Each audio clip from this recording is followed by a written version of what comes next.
Silent बीमारी है जो चुपचाप हड्डियों को खोखला बना देती है। इस बीमारी के लक्षण और इससे बचने का तरीका क्या है, देखिए इस रिपोर्ट में।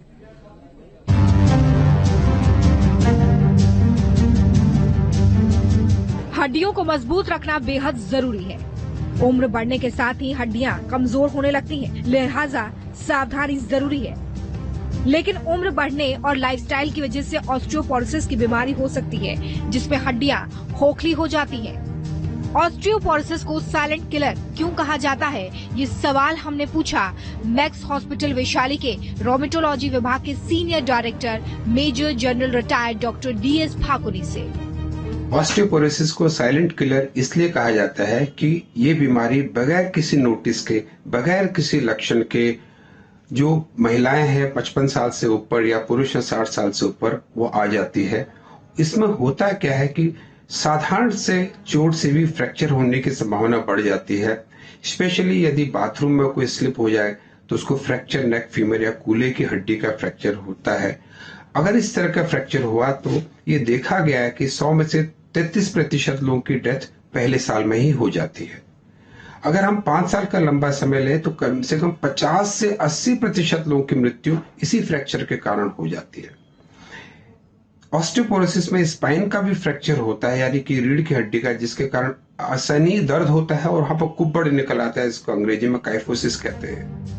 तो साफ है कि ऑस्टियोपोरोसिस बढ़ती उम्र के लोगों और बुजुर्गों के लिए एक बड़ी परेशानी की वजह है। एक्सपर्ट्स के मुताबिक सबसे अहम ये भी है कि ऑस्टियोपोरोसिस का खतरा महिलाओं को ज्यादा होता है, क्योंकि उनके बोन पुरुषों की हड्डियों की तुलना में थोड़ी कॉम्पैक्ट और कम मोटी होती है। ऐसे में ऑस्टियोपोरोसिस से बचने के लिए क्या करना चाहिए और मरीजों के लिए कौन सी सावधानी जरूरी है, इन सवालों के जवाब के लिए हमने एक्सपर्ट का रुख किया।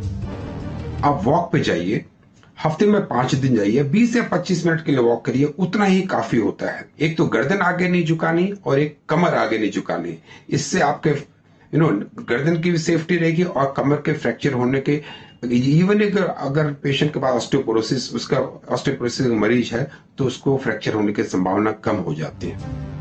ऑस्टियोपोरोसिस के लक्षणों पर नजर रखना चाहिए। WHO के मुताबिक एक्सरे, अल्ट्रासाउंड, टोमोग्राफी और रेडियोग्राफी के जरिए इसे वक्त रहते पता लगाया जा सकता है।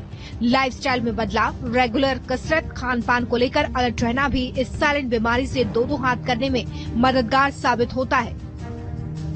ऑस्टियोपोरोसिस को रोकने के लिए हमें अच्छी डाइट लेनी चाहिए, जो ग्रीन डार्क वेजिटेबल्स है, जैसे कि पालक है, ब्रोकोली है, उसका सेवन करना चाहिए। प्रोटीन की मात्रा अधिक होनी चाहिए, कार्बोहाइड्रेट की मात्रा कम होनी चाहिए।